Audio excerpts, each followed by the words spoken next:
नमस्कार। आप सुन रहे हैं द बॉलीवुड रेडियो और मैं हूं आपके साथ आकाश। राजेश खन्ना का किस्सा हम आपको सुना रहे हैं और उस दौर में जब राजेश खन्ना सुपरस्टार नहीं बने थे, यानी कि आराधना नहीं आई थी। उससे पहले का दौर है। निर्माता निर्देशक बी आर चोपड़ा भी राजेश खन्ना को चुनने वाले यूनाइटेड प्रोड्यूसर्स की टीम में से एक थे, जो टैलेंट हंट राजेश खन्ना ने जीता था। और शर्त यह थी कि जितने भी डायरेक्टर प्रोड्यूसर उस टैलेंट हंट की जूरी मेंबर थे, उन सभी को विजेता के साथ एक एक फिल्म बनानी थी। बी आर चोपड़ा के छोटे भाई यश चोपड़ा भी उन्हीं दिनों उन्हीं के साथ काम करते थे। उन दिनों Yash Chopra B are films के लिए धर्मेंद्र, फिरोज खान, सायरा बानो को लेकर फिल्म आदमी और इंसान की शूटिंग लगभग पूरी कर चुके थे। बड़े बजट की इस फिल्म के कुछ सीन्स से यश चोपड़ा खुश नहीं थे और उन्हें दोबारा शूट करना चाहते थे।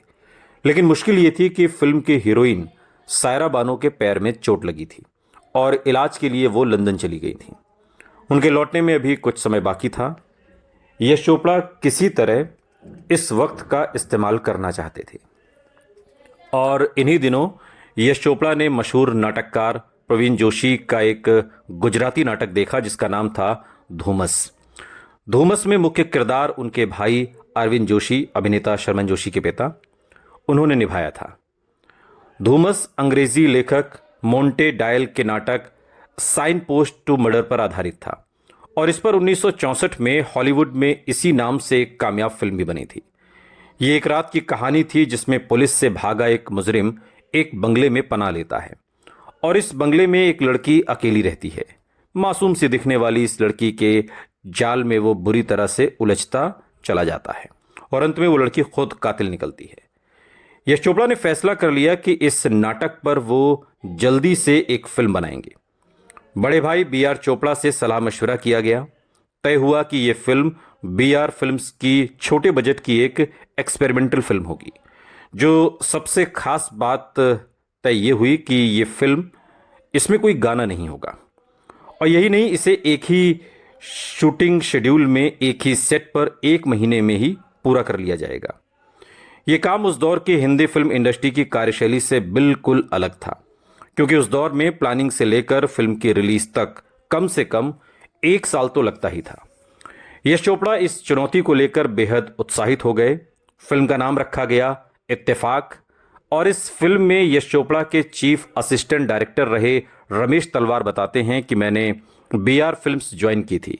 इत्तेफाक यश जी डायरेक्ट कर रहे थे और करीब 40 दिन में बनी थी ये फिल्म और उसका प्लान यही था कि पहली सितंबर 1969 से शूट करेंगे और 10 अक्टूबर को रिलीज कर देंगे। एक ही सेट की ये फिल्म थी। जल्दी फिल्म खत्म करनी थी तो फिल्म में हीरो हीरोइन भी ऐसे चाहिए थे जिनके पास एक महीने की खाली डेट्स हों। हीरो के लिए बी आर चोपड़ा के दिमाग में पहला नाम राजेश खन्ना का आया।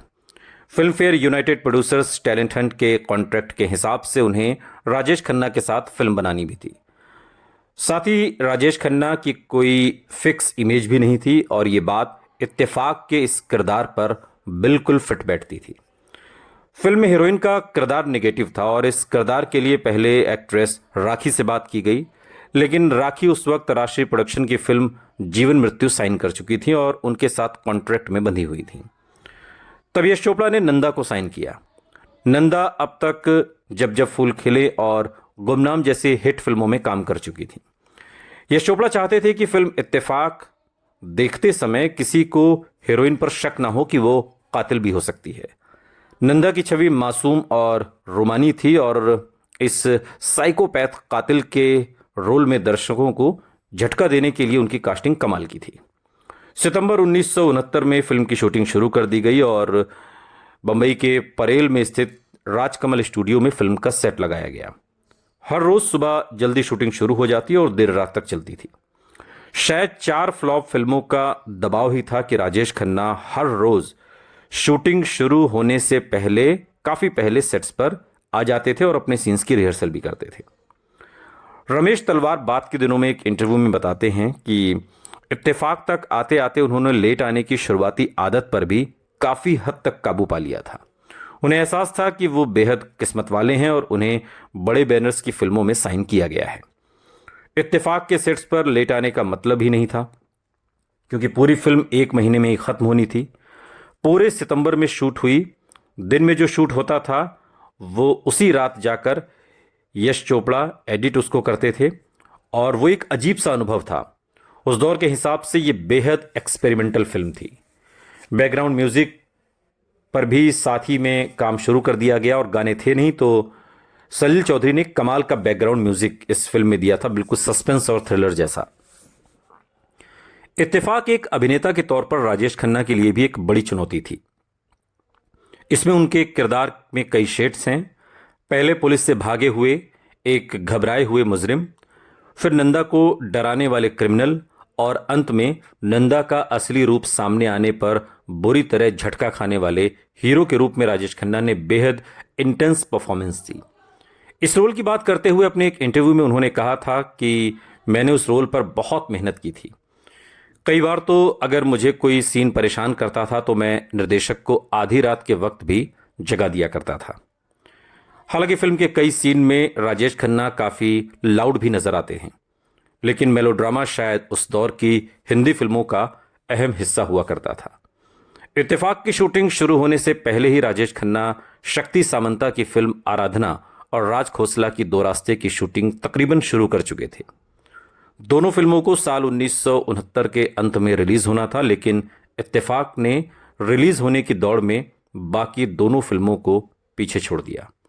4 अक्टूबर 1969 को इत्तेफाक रिलीज हुई और बिना गानों की सस्पेंस थ्रिलर ने आम मसाला हिंदी फिल्में देखने वाले दर्शकों को हैरत में डाल दिया। फिल्म की असली स्टार नंदा थी और उनकी खूब तारीफ हुई, लेकिन फिल्म के सरप्राइज पैकेज साबित हुए राजेश खन्ना, जिनके अभिनय की बड़े बड़े समीक्षकों ने जमकर तारीफ की। रमेश तलवार उस दौर को याद करते हुए बाद के दिनों में अपने एक इंटरव्यू में बताते हैं कि इत्तेफाक से कम बजट की वो फिल्म थी और 15 हफ्ते चली। तारीफ भी बहुत हुई। राजेश खन्ना की एक्टिंग देखकर इंडस्ट्री के लोग भी कहने लगे कि भाई ये टैलेंट अब तक कहाँ छुपा था। मतलब अभिनय की जो गहराई उन्होंने इत्तेफाक में दिखाई, उससे लोगों को एकदम से राजेश खन्ना अच्छे लगने लगे और एक उम्मीद नजर आने लगी।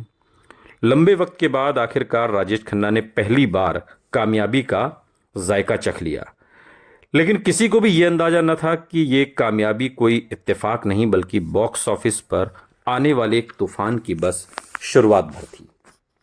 लेकिन इत्तेफाक को अपने दौर की ऐसी फिल्म कहा गया जिसे शायद समय से पहले बनाया गया था। हालांकि उस दौर में भी दर्शकों ने इस फिल्म को काफ़ी पसंद किया और सराहा भी गया। इत्तेफाक चूंकि एक रहस्य और थ्रिलर से भरी हुई फिल्म थी। B.R. चोपड़ा और ने इस फिल्म को बनाया। यश चोपड़ा ने निर्देशन किया। नंदा, राजेश खन्ना, सुजीत कुमार, बिंदु, मदनपुरी, इफ्तिखार इस फिल्म में सहायक भूमिकाओं में रहे और संगीत जो था वो सलील चौधरी का था। हालांकि कोई गाना इस फिल्म में नहीं है, जैसा कि हमने आपको बताया। ये फिल्म बॉक्स ऑफिस पर सेमी हिट साबित हुई और एक तरीके से इस फिल्म को राजेश खन्ना के सुपर स्टारडम की शुरुआत का बेस कहा जाता है, पिलर कहा जाता है। और ये चौथी फिल्म थी नौजवान मुन्ना और कानून के बाद जिसमें कोई गाना नहीं था। और उसी प्रोडक्शन हाउस यानी B.R. फिल्म्स का पिछला प्रोडक्शन जिसका नाम कानून था, जिस फिल्म का 1960 में बनी थी, और इसमें भी एक भी गाना नहीं था। और मज़ेदार बात यह है कि उसी प्रमुख किरदार नंदा के साथ ही फिल्म बनाई गई थी। कानून और इत्तेफाक दोनों की एक और सामान्य विशेषता ये थी कि दोनों में गाने नहीं थे, लेकिन उनका जो संगीत था, जो सस्पेंस और थ्रिलर म्यूजिक था, वो सलील चौधरी ने दिया था। और ये पहली हिंदी फिल्म थी जिसमें कोई ब्रेक नहीं था। ये कुछ दिलचस्प फैक्टर हैं जो आपको बताने ज़रूरी हैं। और ये फिल्म 1969 और 1971 के बीच राजेश खन्ना द्वारा जो 17 back to back super duper hit फिल्में आईं, उसमें ये गिनी जाती है, जिसमें 2 मल्टी स्टारर फिल्में मर्यादा और अंदाज भी शामिल हैं। और कहानी इसकी बड़ी दिलचस्प है, बहुत सस्पेंस, आपको आखिर तक पता ही नहीं चलेगा। दिलीप रॉय यानी कि राजेश खन्ना एक चित्रकार है और उसकी शादी एक अमीर महिला सुषमा से हुई है। एक दिन जब वो जुनून से पेंटिंग कर रहा था तो उसकी पत्नी आती है और उसे अपने साथ बाहर चलने के लिए कहती है, लेकिन वो मना कर देता है और झगड़े में उसकी पेंटिंग खराब हो जाती है, नष्ट हो जाती है। अब दिलीप चूंकि इमोशनली काफ़ी परेशान हो जाता है और वो उसे दूर ढकेल देता है, ये कहते हुए कि वो उसे मार देगा और घर से निकल जाता है। जब वो वापस आता है तो उसकी पत्नी मर चुकी होती है और पुलिस उसे उसकी पत्नी की बहन यानी कि रेणु, जिसके किरदार में बिंदु हैं, उसकी गवाही पर मुख्य संदिग्ध के रूप में गिरफ्तार करती है, जो उनके साथ रहती है। वो दावा करता है, हालांकि वो गुस्सा हो गया था, उसे ठीक से याद नहीं कि क्या हुआ था, लेकिन उसने नहीं मारा। बाद में जांच के दौरान उनके अनिश्चित व्यवहार की वजह से साइकोलॉजिकल टेस्ट के लिए भेजा जाता है और जो मनोवैज्ञानिक डॉक्टर हैं त्रिवेदी, गजानन जागीरदार जिसके किरदार में हैं, उनकी जांच करते हैं और कुछ और समय के लिए अस्पताल में रखने का फैसला करते हैं। लेकिन एक तूफानी रात दिलीप वहां से भाग जाता है और रेखा के घर पहुंचता है। रेखा यानी कि नंदा। रेखा एक विवाहित महिला है जो एक अमीर पड़ोस में रहती है और उसका पति उस समय घर पर नहीं है। दिलीप उसे बंदूक की नोक पर रखता है और उसे पुलिस से छिपाने की मांग करता है। वो किसी को फोन करने की कोशिश करती है लेकिन नाकामयाब होती है। जब पुलिस पूछताछ करने आती है तो उसे ये तथ्य छिपाने के लिए मजबूर होना पड़ता है कि दिलीप वहां है। बाद में कुछ बातचीत के बाद दिलीप उससे माफी मांगता है और दिलीप को लगता है कि रेखा पुलिस को नहीं बुलाएगी, इसलिए वो हॉल में कुछ देर सो जाता है। लेकिन जब वो आधी रात को आवाज सुनकर उठता है तो रेखा को वहां पर नहीं पाता और वो उसे खोजता है, लेकिन बाथरूम में एक युवक की लाश उसे मिलती है। वो रेखा से लाश के बारे में पूछता है लेकिन वो उसे नहीं ढूंढ पाते। रेखा उसे बताती है कि सब कुछ उसका भ्रम था, लेकिन उसे संदेह है कि रेखा कुछ छिपा रही है। बाद में रेखा के धोखे के बारे में आश्वस्त होने के बाद वो पुलिस को बुलाता है और उन्हें बताता है कि उसे उस घर में श्री जगमोहन यानी जो रेखा के पति हैं उनका शव मिला है और रेखा ने अपने पति को मार दिया है। लेकिन रेखा कहती है कि उसका पति अभी तक कलकत्ता से वापस ही नहीं आया। खोजबीन होती है, तलाश होती है, उन्हें जगमोहन का शव बाहर मिलता है और उन्हें संदेह होता है कि घर में प्रवेश करने से पहले दिलीप ने ही शायद उसे मार दिया। इसके अलावा उन्हें दिलीप की जेल की पोशाक से कैदी नंबर का एक कपड़ा मिलता है जो जगमोहन के हाथों में पिन से चिपका हुआ है। दिलीप उन्हें समझाने की कोशिश करता है और उन्हें शक होता है कि इंस्पेक्टर दीवान यानी कि सुजीत कुमार रेखा की मदद कर रहा है। वो रेखा के घर की पिछली यात्राओं में से एक के दौरान इंस्पेक्टर द्वारा अनजाने में लिए गए अपने सिगरेट लाइटर की मदद से इसे साबित करता है, जबकि इंस्पेक्टर ने पहले रेखा से ऐसी कोई भी यात्रा या परिचय से इनकार किया था। कोई और रास्ता न देखकर रेखा एक्सेप्ट करती है कि उसका इंस्पेक्टर के साथ संबंध था और उसी समय इंस्पेक्टर करवे यानी जिसके किरदार में इफ्तिकार खान है, वो उस घटनास्थल पर रेणु के कंगन के टुकड़े और के रंग और फिंगरप्रिंट की मदद से पता लगाता है कि रेणु ही दिलीप की असली कातिल है और वो दिलीप रॉय की हत्या के आरोप से बाद में मुक्त कर देता है। इस तरीके से इस फिल्म की एंडिंग होती है।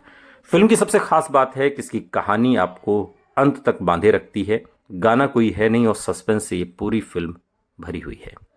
सुनते रहिए द बॉलीवुड रेडियो, सुनता है सारा इंडिया।